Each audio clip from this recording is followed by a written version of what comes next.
Hello, everyone, and welcome to episode 173 of Navigating Now. My name is Layla Mohadis, and I'm a consultant here at Thoughtium. I'll be your host for today.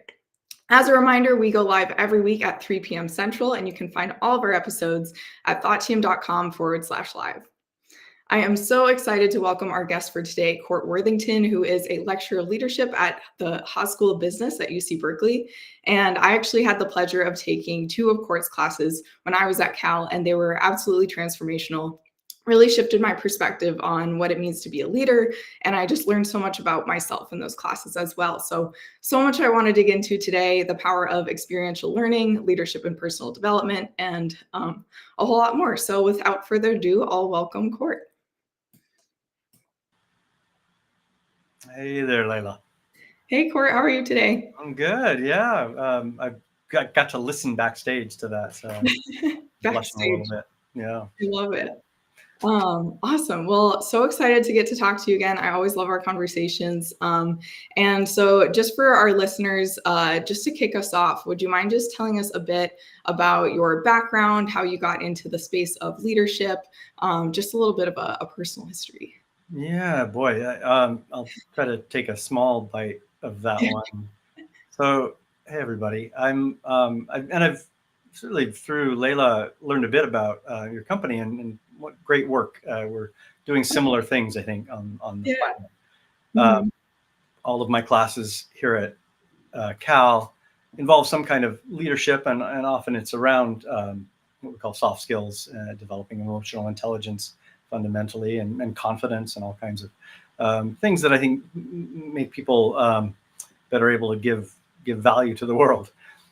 So I'll be 60. Good Lord, 62. I'm 62. And you said, how did I get here? I've been in this role as somebody who teaches these kind of classes for about 15 years. And before that, in my late 40s, I hadn't done anything like this of the sort. I spent many years right out of high school and then through college every summer as a forest firefighter. It was a seasonal job, but rather than get full-time work like all my friends, I did that as a 3 to 4 month employment for 14 years. And at the very end was the last 4 years I was a parachuting smoke jumper. And I really wanted to live an alternate life, and so never didn't step into the kind of the real world workforce. I just had seasonal work, and therefore I was able to do a variety of things: grad school in a couple different areas, live abroad in Japan. I lived there for a year. Lived in Israel and Central America. Also, we're just collecting life experiences in my 20s, and that carried on through my mid 30s. And in my very early 30s, I thought I need a profession of some kind, and so I went and got a graduate degree in documentary film, and for 12 years really wore that as my main professional hat. I was a producer and director of documentaries, and freelanced my services, and it was broadening, and it paid well. I did an okay job as a filmmaker, I guess I'd say, but I came toward the end of that, realizing that had kind of run its course, and made a big shift in my mid 40s to what I'm doing today, which is full-time faculty here at the business school, getting to teach classes that I've created. They've given me a lot of freedom. And then along with teaching a full-time load, still it sounds burdensome, I suppose, but it's really 8 hours a week in the classroom. And I spend much more time than that in any given week, but I'm also free to do lots of off-campus engagements.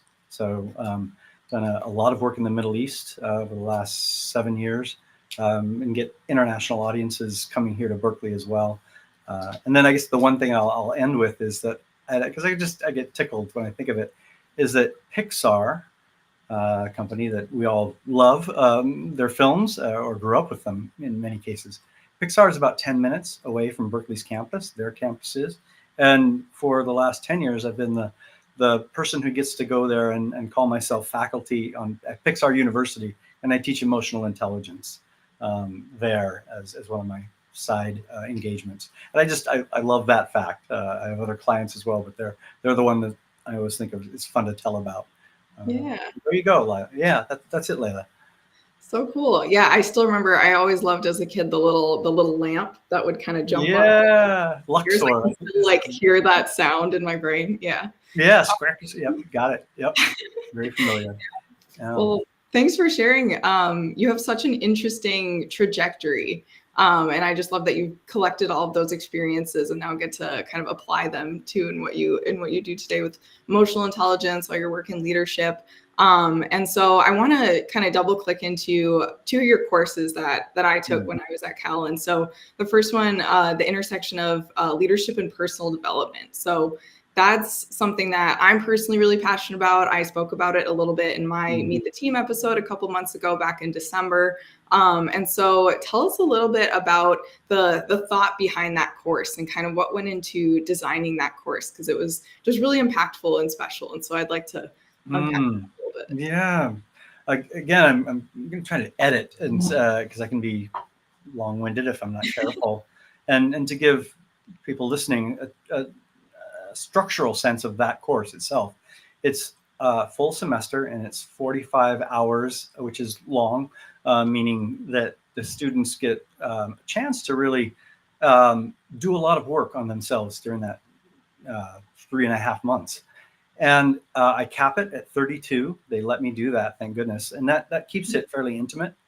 And then I have 2 assistants who are, I think, really well-chosen, emotionally intelligent MBA students. I really try to pick the best of the best for mentorship roles within that course to support it.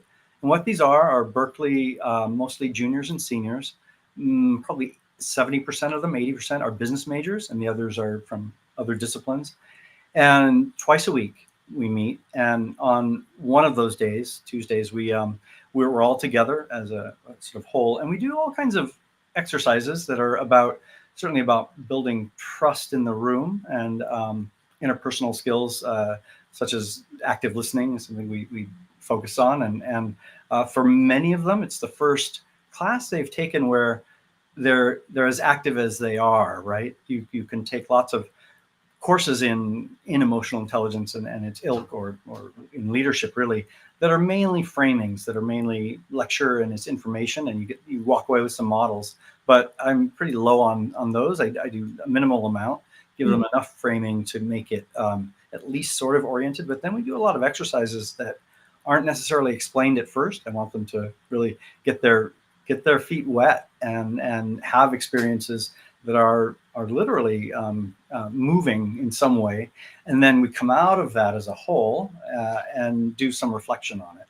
So that's what we do on the one day a week. And then the second day, the 32 student body is divided into 4 different 8-person lab groups. And they are private. They sit in small circles of 8 students in their chairs, as tight as they can be, with one left over for myself or one of the assistants I mentioned to kind of help light touch facilitate. But what the students are doing is sharing over time quite openly about different developmental experiences they've had in the past. And then we sort of move through the semester where they start to look around and really reflect upon, well, what's my reality now? Assess relationships, do some values clarification work. And then toward the end of the semester, we're really looking at what are their next steps for continuing their personal journey, the growth that they've had, or even clarifying some life direction, perhaps, because a lot of them are on the cusp of graduation and are nervous about to cut to the chase, a lot of them are nervous about not losing their soul when they leave school, right? Because these are primarily heading into accounting, banking, consultancies, and they're afraid of sort of what adulthood might have in store for them in terms of maybe sacrificing some of their idealism. And so we talk about that itself, and it's a class I just love watching the students and seeing as much change as I get to see from start to finish in that 3.5 months. Yeah, as you're describing this, I'm having flashbacks to my experience and sitting Nice. in that group, in that pod, and just kind of having these realizations about myself, and also having that fear too of what was to come afterward. And I remember we had some conversations about that.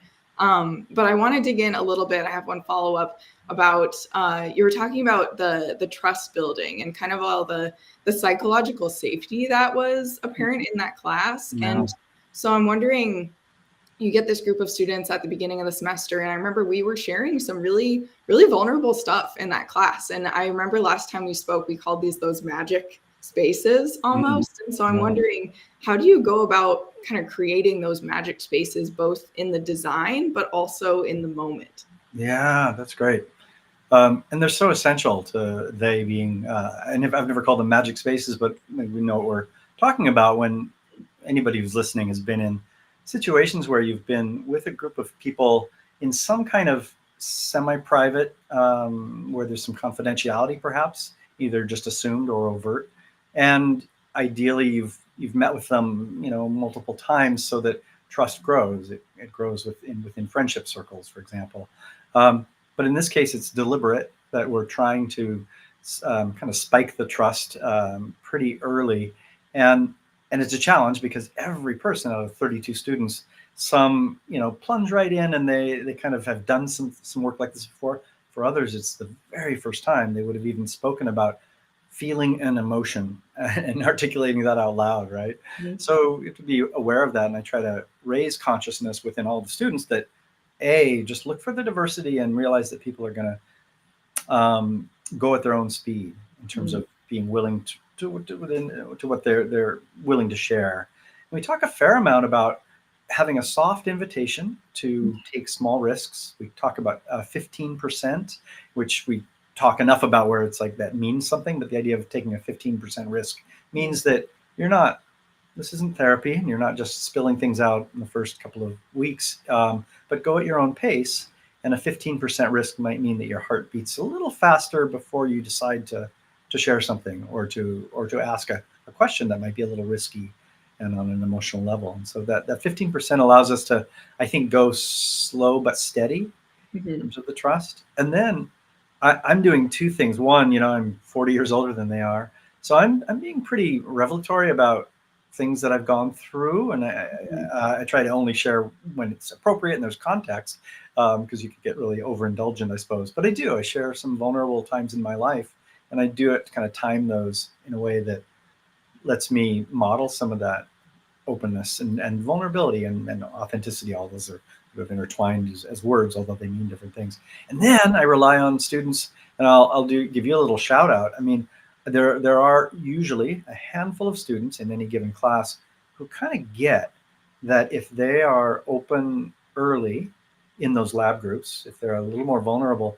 it's going to give space for others to be so as well. You were one of those who I watched, I think, have a little more sophistication about just doing that early on, because it helps if a peer is modeling that. It can't just be the professor modeling or the professor saying, be vulnerable, right? And we talk about boundaries as well. I learned that over time when I first started to teach this 15 years ago. It went well, but it's gotten better over time because I've learned some things, including, I think I was probably a little more, you can be vulnerable and it's okay, a little earlier. And I'm really much more deliberate in what I say about that now, including emphasizing boundaries are really important. It's part of what you're learning as well, is that reading what others are ready to hear is the other side of emotional intelligence, right? It's like knowing what we feel and judging roughly or discerning how much we should share in the moment, what's appropriate, but also what might move it forward a little bit. And reading what others are receptive to or ready for is really important. And sometimes when we're excited about this new thing called vulnerability, we aren't necessarily reading the room in a way that is receiving our vulnerability in the right way. So all of that. And I love the fact that it's a little risky, it is. Yeah. We try to manage that well. Yeah. Well, thank you so much. First of all, thank you also for the shout out. And I feel like you really did a great job of setting that tone. There was so much intention that I felt was put into that course, and it really was made people feel comfortable to share. I feel like ordinarily they maybe wouldn't. So I guess speaking of that discomfort, maybe transitioning a little bit into talking about improvisational leadership. Oh, that's great. Yeah. Yeah. So That was actually the first class of yours I took, and I didn't know what to expect. I'm sure a lot of the other business students didn't really know what to expect either. And I think that was my favorite, but also my most uncomfortable part of each week because it was just so different. It forced me out of my comfort zone, and along with that came a lot of confidence building, but then also maybe a little bit of ego death as well. And so maybe could you speak to a little bit about how you kind of blend improv and leadership and make it accessible to business students? Yeah, that's great. And you're I don't know how many folks who are online right now are physically in Chicago or near Chicago. Is it primarily, am I right on Oh gauging? yes, most of our company is based in Chicago. Yeah, so no strangers to improv being at least Yeah. something you can go watch, and hopefully all of you have. I don't know. It's I remember the first improv show I ever saw, and it was pure improv, and it was here in San Francisco. I just walked out of there gobsmacked. I was like, it was the most wondrous and thrilling and beautiful thing I'd ever seen. I think it was. I mean, it was funny. It was poignant, and so that fundamental practice of being genuinely spontaneous, in the case of most improv, it's in front of an audience. Um, just was it appealed to my smoke jumper side, the jumping out of airplanes to put out forest fires. This is like I was scared as hell of it, and I was drawn toward it. It was both. Mm-hmm. It's like you fall in love with somebody who you're also kind of terrified to, and that was improv for me. Probably 10 full years before I came to Berkeley. I stumbled into that world and met my wife through that, and became enamored of just taking improv classes and even getting up on stage a bit. And I was never a great performer. I was always kind of hanging in there. But I started to teach beginning improv, and what I saw, it was fun to do. And it was a little similar to what the class I just described, in that people were still taking emotional risks, right? That's in the one class, the first class, people are sharing maybe some things that are a bit tender. But in improv, you're kind of risking your dignity, right? And what if your imagination spills out and it's embarrassing, right? And yeah, it felt like a space that I wanted to become myself better at. I was a pretty private person growing up. My dad he was very emotionally tough, and so feeling a range or expressing a range of emotions wasn't real safe in my household. So I was kind of a beginner in my early 20s of like, how do you even express emotions? And so it was in my later 30s that I discovered improv, and it was another vehicle to express more. And so with the class, when I had this notion of blending leadership development and improv, and it wasn't necessarily an original idea, I had a couple of models who were doing that in the consultancy world and being really successful at it. So I was inspired. To bring it to a business school was pretty new, and certainly nobody had done that here at the Haas School of Business. So I pitched it because I believed that improv is its own developmental path, and it can have absolutely nothing to do with somebody's desire to perform or to be funny. It's neither. It really is just this raw practice of I'm going to, now in my adult body, I'm going to be more spontaneous and see what that looks like. Mm-hmm. And what it often opens up in students is a kind of, there's like a primal energy that we all had fully when we were born, and we come out of the womb and we're unfiltered completely, right? We express what we feel in the moment, and that's very raw. And then we learn, over time. We're 3 years old, we're 7, we're 10. We start to just realize that there's a world that is impacted by how we are expressive, and therefore we often are, managing that a lot more tightly, if you will. And it's partly about civilizing ourselves, right? We sit in classrooms and we learn how to kind of quell some of our impulses. But boy, does that over time start to begin to build deeper patterns in people, where they lose touch with kind of feeling safe being spontaneous. And in a way, you can't be spontaneous on the first day of your first real job when you're 22 and you're heading into an investment firm, and you're not going to be spontaneous all over the place. You're going to be really pretty measured. And fair enough, it's the norms we need to be aware of.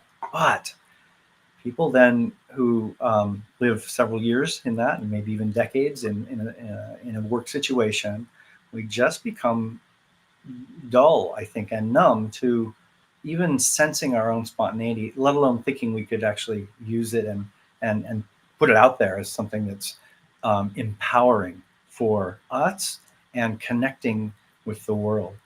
So what this semester-long class in improvisation and / leadership does is, I think it invites students to rediscover that primal energy that is very raw and is alive and is a little dangerous um, and scary to them as they're uncovering, but it's liberating as well. And by the end of the semester, people are certainly more comfortable just being spontaneous outside the classroom. It's not. I'm hoping there's a lot of leakage, from the things that we build trust, and we can be big in the class, but I'm mostly interested in how does that translate into people's lives going forward, where they're giving themselves more permission. So it's more permission to be authentic in all situations, including very professional environments, but also that they're a bit better at doing that. So spontaneity, appropriate spontaneity takes practice, right? When we first unleash the imagination in that class, you say, it's not necessarily graceful. First learning to express emotions that we've maybe not practiced expressing for a long time. But with some practice, we can become very empowered to be much more kind of in touch with our own. God, I was going to say the word charisma, but that's not quite what I mean. That's part of it, is in touch with our own kind of life spark and channeling it in ways that are empathetic and are sensitive to what others are seeing from us. Improv teaches a kind of awareness of the situation in the moment. So in order to successfully improvise at all, it's not about being clever. That's sort of the last thing that gets in one's way if you're trying to be clever. It's more about what is my partner doing and feeling and saying right now. So I love that it is something that builds situational awareness in an individual. So you're actually reading the room more carefully, and then you can see more opportunity to ask the right question at the right time, or to jump in and yes somebody who just had an idea, but they said it quietly, and you realize that idea needs to be broadcast. So I'm going to be their ally, and I just I'll never get tired of talking about the power of improvisation, and in terms of making people's lives sort of more full, often more meaningful. Lots more. I better make that my last word. Yeah. Oh my gosh, there's so much. It's so full circle, I feel like, because in that class, I was like building that situational awareness and that confidence and those skills. And now, kind of years later, I'm here at ThoughtHuman, and I'm doing work that we worked on in that class. And so many of the things you're saying resonate so much with the work that we do. And so I guess now that I'm a designer of these human-centric experiences, I guess I get to just some last rapid fire ending questions. Big question is, I guess, just what's most important to keep in mind when we're designing these human-centric experiences that hopefully will inspire people to not only be better leaders, but also better people? What pops in my head is is for the designer to get mentally and emotionally in touch with believing that everybody in the room is bringing their own integrity. And I mean integrity at a pretty deep level. I don't necessarily mean they're ethical, but that they have their own pretty sacred developmental pace. And that if you invite them with the right experiences to dive in and explore what they could get out of a given exercise, that's all you have to do. Because I think that almost every human that I've ever met has a kind of compass that is roughly guiding them toward more unfolding of their own wisdom. And so respecting that and almost breathing faith in that, I believe that you all, it's going to be an audience of a small engagement of 7 people, or it's going to be a room full of 140 people, whatever it is. All of the people in the room are sort of in charge of their own pace of development, and we can coax and we can invite and we can inspire. Those are all ways to kind of move that and challenge it a little, but to really respect that they are where they're at because of their own internal wisdom. And that's pretty a sacred thing to respect. If I design stuff with that in mind, I feel better. And I think my design is cleaner. Yeah, I love that. That's so elegantly put and such a nice mindset to have. So I guess Yeah, more of a mindset than a design principle, I it guess. is. And I have to quietly go into that sometimes when I'm going over a certain design for a class. It's like, let me get back to ground zero. Oh yeah, I do respect these students and they've come a long way. And there's something that informs my design if I'm in touch with that. And then what do I want for them? I want the world to heal, right? That is in essence what I'm guessing. A lot of your folks underneath it all are doing the work you do because of that, and that's an individual at a time or an engagement at a time. But it is what I want, and but the how is kind of up to each person. Hmm. Yeah. Oh, I always have so much left to think about whenever we chat. But I have a few just rapid fire Yep. ending questions. I'll really try to be brief with my answers. No, this was great. I loved it. So I have 3 just quick questions. And the first one is, what is something that you're currently watching, reading, or listening to? Whew. Oh, um, my favorite book in the world, and I'm revisiting it. It's my 3rd time through it. It's called The Brothers Karamazov. It's by Fyodor Dostoevsky. And this time I've read it twice, once when I was about 20 and once when I was probably 40. And now that I'm north of 60, I'm listening to it. I found a master narrator. And oh my God, so much wisdom in that novel. And it's funny and it's compelling. He was just a master psychologist and storyteller. And if anybody's intimidated by, the big Russian novelists, it's very accessible. So there you go.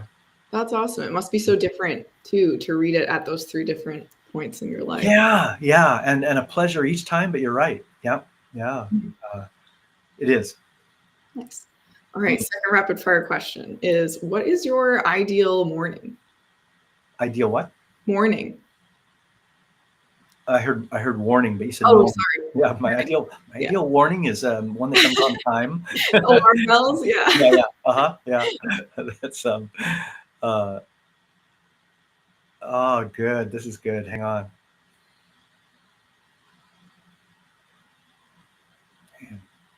I happen to live, so I live in Berkeley, and I happen to have a porch at this point, and it's shaded in just a great way where on sunny days, I'm in the shade, but I can look out onto the street and it's sunny. And I have a porch swing, and I inherited it from the people who had the house before left it.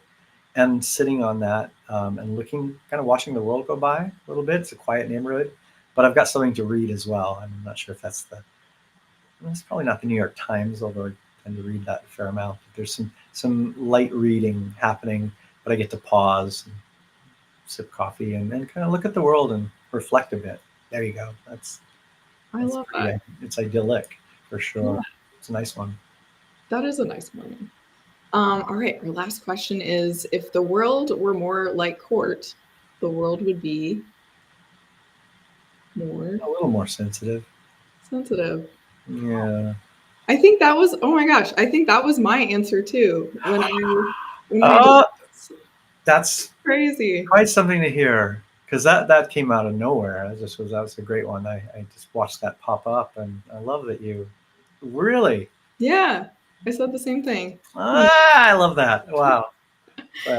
Well, this has been so much fun. That's such a great note to end on. But thank you again so much for joining, for sharing all of your wisdom. And I always love our conversations and hope we get to talk again soon. But have a great rest of your day. I was thrilled to learn of the work you were doing. I hadn't known that, and for you to circle back several months ago. But it was the first time we'd been in contact since, I think, maybe since you graduated.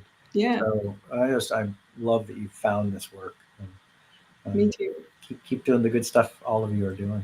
The world needs this. We do. All right. Thanks so much. Yeah. Bye. Take care, Layla. You too. All right. Well, thank you everyone for joining. Remember, all of our episodes are available at thoughteam.com/live. We hope to see you again soon for another engaging episode. This has been Navigating Now. I'm Layla Mohadis, signing off.